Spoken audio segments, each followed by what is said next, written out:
अस्सलाम वालेकुम, welcome back to my channel. क्या हाल चाल है सबकी? उम्मीद है सब ठीक ठाक होंगे। तो जी मैं आई हुई थी यहाँ पौधे लेने, जैसे कि मैंने आप लोगों को बताया हुआ था कि मैंने पौधे लेने हैं, लेकिन मुझे ना समझ में नहीं आ रहा था कि मैं कौन से पौधे लूँ। और वैसे भी जो है ना मुझे इतना नॉलेज भी नहीं है पौधों के बारे में। तो फिर मैंने इनमें से जो है ना चंद एक पौधे जो है ना सिलेक्ट किए थे, तो वो फिर मैं आपको जो है ना घर जाके दिखाती हूँ कि कौन कौन से मैंने पौधे लिए थे। अच्छा जी, तो पहला पौधा है ये वाला, और इसका नाम मुझे कोई भी नहीं पता। अगर आपको पता है तो आप मुझे कमेंट में बता सकते हैं। वैसे मुझे तो जो अच्छे लगे मैंने वो ले लिए, और मुझे ये पता नहीं है कि इनके नाम वगैरह क्या हैं। तो ये साथ वाला जो आपको खाली गमला नज़र आ रहा है ना, इसमें भी पौधा था। तो आते आते ना ये गिर गया बेचारा, और इसमें से जो पौधा है ना वो गिर के वहीं टूट फूट गया, मतलब कि ख़त्म ही हो गया बेचारा। और ये फिर खाली ले आए घर। दूसरा वो था, और ये तीसरा है, और मुझे इनका नाम किसी का भी नहीं आता। हाँ, इसका मुझे पता है, ये गेंडे का फूल इसको बोलते हैं, और ये बहुत ही प्यारा लग रहा था। अभी इसमें एक ही खिला हुआ है और बाकी खिलने वाले पड़े हुए हैं, वो साथ आपको नज़र आ ही रहे होंगे। तो साइज़ के हिसाब से भी जो है ना ये बस नॉर्मल ही थे, इतने बड़े भी नहीं थे और इतने छोटे भी नहीं थे। तो फिर मैंने कहा चलो जैसे भी आ गए, क्योंकि अम्मी मुझे कह रही थी तुम छोटे छोटे ले आई हो, बड़े बड़े लेके आने चाहिए थे। मैंने कहा मुझे क्या पता था, बस मुझे जो अच्छे लगे मैं वो ले आई हूँ। मैंने साइज़ वगैरह कुछ भी नहीं देखा।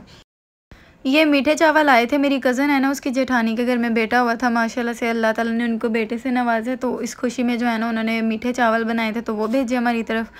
अल्लाह ताला इसी तरह से तमाम जो भी जहाँ भी बे औलाद है ना उन सबको औलाद नरीना अता करें।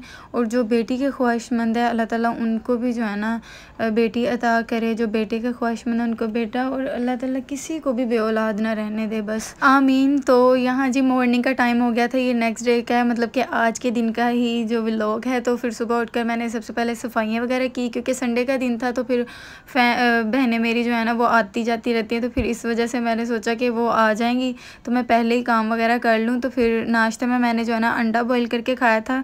सुबह सुबह के टाइम में फिर मेरा दिल नहीं करता ना कुछ खाने को, तो मैं अंडा फिर ज़रूर खा लेती हूँ, क्योंकि भूखे पेट भी रहना अच्छी बात नहीं होती। तो ये फिर सुबह उठकर मैंने पौधों को देखा, और फिर मैंने सोचा इनको मैं पानी दे लेती हूँ। तो मैंने पानी दिया, तो पानी देने के बाद क्या हाल हुआ तो अभी मैं आपको दिखाती हूँ कि जी फिर ये हाल हो गया था पूरे सहन का। जब मैंने पौधों को पानी दिया है तो वो सारी मिट्टी जब बाहर गिर गई, तो फिर अम्मी कहती अब ये तुमने रखे हैं ना, तुम ही इनको रोज़ाना साफ़ किया करोगी। तो मैंने कहा कोई बात नहीं है, इतना तो फिर करना ही पड़ता है ना।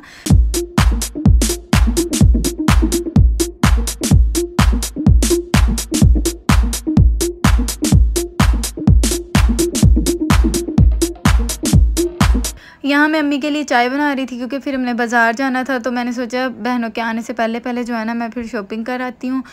लाने थे पर्दे मैंने, तो फिर पर्दे वाली शॉप पे मैं आई। मुझे यहाँ पे कुछ भी पसंद नहीं आ रहा था पर्दे में, मतलब कि कोई भी न्यू डिज़ाइन वगैरह नहीं था। ये मुझे थोड़े से अच्छे लगे थे, क्योंकि ये सिल्क टाइप में थे, तो मैं इसी तरह का कोई स्टफ़ चाह रही थी।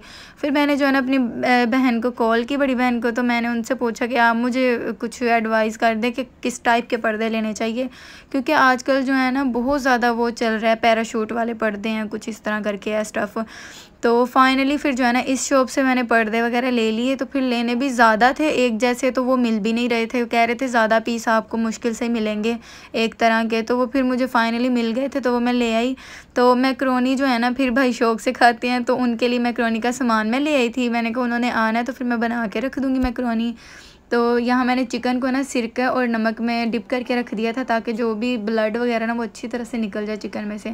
यहाँ मैंने चिकन को मैरिनेट कर दिया था, और मैक्रोनी बॉईल कर ली थी, क्योंकि इतना टाइम नहीं था मेरे पास कि मैं जो है ना हर चीज़ रिकॉर्ड कर सकूँ। तो फिर ये आपने पहले भी मेरी मैक्रोनी वगैरह की जो रेसिपी है देखी होगी, आई थिंक मैंने अपलोड की हुई है अपने चैनल पर, तो आप देख सकते हैं।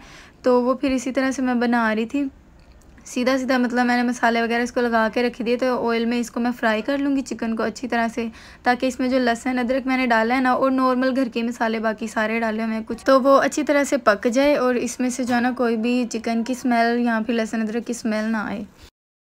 अच्छी तरह से चिकन की भुनाई करने के बाद अब मैं इसमें डाल दूँगी शिमला मिर्च। और याद रखें कि जब भी चाइनीज़ खाने आप बनाओ ना, ये इस तरह के फ़ास्ट फूड वगैरह, तो मतलब कि ये चाइनीज़ खाने जो है स्पेशली इनमें जो है ना हाई फ्लेम ही रखते हैं।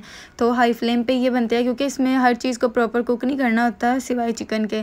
तो ये सब्ज़ियाँ जो मैंने डाली हैं ना, गाजर मैंने कद्दूकस करके डाली है, क्योंकि मुझे इतनी ज़्यादा अच्छी नहीं लगती, तो वो फिर बच्चे भी निकाल देते हैं, फिर ज़ाया जाती है। तो इस तरह कद्दूकस करके डाली हो ना तो हर कोई खा लेता है ईज़िली, पता ही नहीं चलता था कि गाजर खाई है आपने। तो शिमला मिर्च को बंद गोभी को सॉरी मैंने डाल दिया इसमें। तो अब इसको अच्छी तरह से मिक्स कर लेंगे और मिक्स करने के बाद अब मैं इसमें डाल दूँगी मैक्रोनी।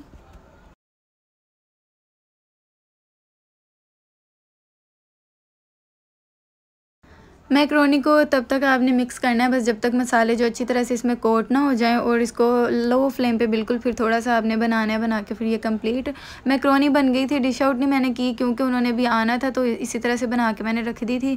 तो फिर फ़िश लेके आए थे हम, तो उसको मसाला लगा रही हूँ मैं। अब लहसुन अदरक का पेस्ट है, फ़िश मसाले का पैकेट डाला इसमें, सोया सॉस, चिली सॉस और सिरका। ये आप क्वान्टिटी अपनी मर्ज़ी से जो है ना अपने हिसाब से रख सकते हैं। साथ में इसमें चाइनीज़ साल्ट मैंने डाल दिया। अब इसमें मैं डाल दूँगी 1 से 2 टेबलस्पून जो है ना कॉर्न स्टार्च के, और 3 टेबलस्पून जो है ना इसमें मैं मैदे के डाल दूँगी, और इसको भी जो है ना मैं अच्छी तरह से इसमें मिक्स कर लूँगी। तो फ़िश मसाले के अलावा भी मैंने जो है ना घर के मसाले भी थोड़े थोड़े ऐड किए थे इसको एडजस्ट करने के लिए, ताकि जो है ना कोई भी चीज़ कम ना रहे। तो आप भी इस तरह से मसाले अपने टेस्ट के अकॉर्डिंग एडजस्ट कर सकते हैं। अच्छा, इसके बाद की रिकॉर्डिंग मैंने कोई भी नहीं की क्योंकि फिर मेरी बहनें आ गई थी, तो फिर वो जो है ना इंशाल्लाह मैं नेक्स्ट व्लॉग में आपके साथ शेयर करूँगी जो भी थोड़ी बहुत मैंने क्लिप्स ली हुई हैं। तो अब मिलेंगे नेक्स्ट वीडियो में, तब तक के लिए अल्लाह हाफिज़।